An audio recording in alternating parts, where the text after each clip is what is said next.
Rawhead and Bloody Bones, a Missouri ghost story.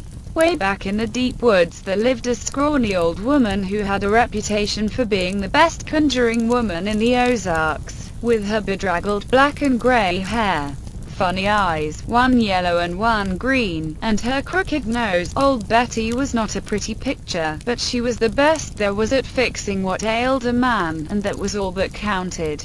Old Betty's house was full of herbs and roots and bottles filled with conjuring medicine. The walls were lined with strange books brimming with magical spells. Old Betty was the only one living in the hollow who knew how to read. Her granny, who was also a conjurer, had taught her the skill as part of her magical training. Just about the only friend old Betty had was a tough, mean, ugly old razorback hog that ran wild around her place. It rooted so much in her kitchen garbage that all the leftover spells started affecting it. Some folks swore up and down that the old razorback hog sometimes walked upright like man. One fellow claimed he'd seen the pig sitting in the rocker on old Betty's porch, chattering away to her while she stewed up some potions in the kitchen. But everyone discounted that story on account of the fellow who told it was a little too fond of moonshine. Rawhead was the name old Betty gave the razorback, referring maybe to the way the ugly creature looked a bit like some of the dead pigs come butchering time down in Hog-Scald Hollow. The razorback didn't mind the funny name. Rawhead kept following old Betty around her little cabin and rooting up the kitchen leftovers. It even walked to town with her when she came to the local mercantile to sell her home remedies. Well, folks in town got so used to seeing Rawhead and old Betty around the town that it looked mighty strange one day around hog driving time when old Betty came to the mercantile without him. "Where's Rawhead?" the owner asked as he accepted her basket full of home remedy potions. The liquid in the bottles swished in an agitate manner as old Betty said, "I ain't seen him around today, and I'm mighty worried." "You seen him here in town?" "Nobody's seen him around today." "They would have told me if they did," the mercantile owner said. "We'll keep a lookout for you." "That's mighty kind of you. If you see him, tell him to come home straight away," old Betty said. The mercantile owner nodded agreement as he handed over her weekly pay. Old Betty fussed to herself all the way home. It wasn't like Rawhead to disappear, especially not the day they went to town. The man at the mercantile always saved the best scraps for the mean old razorback, and Rawhead never missed a visit. When the old conjuring woman got home, she mixed up a potion and poured it onto a flat plate. "Where's that old hog got to?" she asked the liquid. It plowed it over, and then a series of pictures formed. First, old Betty saw the good-for-nothing hunter that lived on the next ridge sneaking around the forest, rounding up razorback hogs that didn't belong to him. One of the hogs was Rawhead. Then she saw him taking the hogs down to Hog-Scald Hollow, where folks from the next town were slaughtering their razorbacks. Then she saw her hog, Rawhead, slaughtered with the rest of the pigs and hung up for gutting. The final picture in the liquid was the pile of bloody bones that had once been her hog, and his scraped clean head lying with the other hogs' heads in a pile. Old Betty was infuriated by the death of her only friend. It was murder to her, plain and simple. Everyone in 3 counties knew that Rawhead was her friend, and that lazy, hog-stealing, good-for-nothing hunter on the ridge was going to pay for slaughtering him. Now old Betty tried to practice white conjuring most of the time, but she knew the dark secrets too. She pulled out an old, secret book her granny had given her and turned to the very last page. She lit several candles and put them around the plate containing the liquid picture of Rawhead and his bloody bones. Then she began to chant, "Rawhead and bloody bones.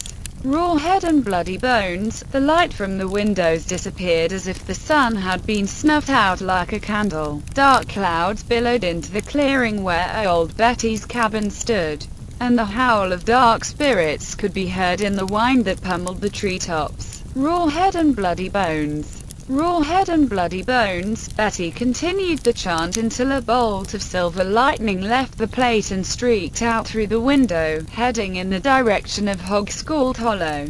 When the silver light struck Rawhead's severed head, which was piled on the hunter's wagon with the other hog heads, it tumbled to the ground and rolled until it was touching the bloody bones that had once inhabited its body. As the hunter's wagon rumbled as away toward the ridge where he lived, the enchanted Rawhead called out, "Bloody bones, get up and dance." Immediately, the bloody bones reassembled themselves into the skeleton of a razorback hog walking upright, as Rawhead had often done when he was alone with old Betty. The head hopped on top of his skeleton and Rawhead went searching through the woods for weapons to use against the hunter. He borrowed the sharp teeth of a dying panther, the claws of a long dead bear, and the tail from a rotting raccoon and put them over his skinned head and bloody bones.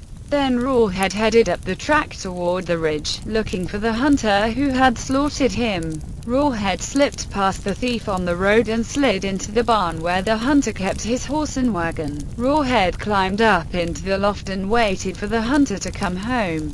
It was dusk when the hunter drove into the barn and unhitched his horse. The horse snorted in fear, sensing the presence of Rawhead in the loft, wondering what was disturbing his usually calm horse. The hunter looked around and saw a large pair of eyes staring down at him from the darkness in the loft. The hunter frowned, thinking it was one of the local kids fooling around in his barn. "Lando, Goshen, what have you got those big eyes for?" he snapped, thinking the kids were trying to scare him with some crazy mask. "To see your grave," Rawhead rumbled very softly. The hunter snorted irritably and put his horse into the stall. "Very funny. Ha, ha," the hunter said. When he came out of the stall, he saw Rawhead had crept forward a bit further. Now his luminous yellow eyes and his bear's claws could clearly be seen. "Lando, Goshen, what have you got those big claws for?" he snapped. "You look ridiculous." "To dig your grave," Rawhead intoned softly, his voice a deep rumble that raised the hairs on the back of the hunter's neck. He stirred uneasily, not sure how the crazy kid in his loft could have made such a scary sound. If it really was a crazy kid, feeling a little spooked, he hurried to the door and let himself out of the barn. Rawhead slipped out of the loft and climbed down the side of the barn behind him, with nary a rustle to reveal his presence. Rawhead raced through the trees and up the path to a large moonlight rock. He hid in the shadow of the huge stones so that the only things showing were his gleaming yellow eyes, his bear claws, and his raccoon tail. When the hunter came level with the rock on the side of the path, he gave a startled yelp. Staring at Rawhead, he gasped, "You nearly knocked the heart right out of me, you crazy kid." "Lando, Goshen, what have you got that crazy tail for?" "To sweep your grave," Rawhead boomed, his enchanted voice echoing through the woods, getting louder and louder with each echo. The hunter took to his heels and ran for his cabin. He raced past the old well house, past the woodpile, over the rotting fence and into his yard, but Rawhead was faster. When the hunter reached his porch, Rawhead leapt from the shadows and loomed above him. The hunter stared in terror up at Rawhead's gleaming yellow eyes in the ugly razorback hog's head.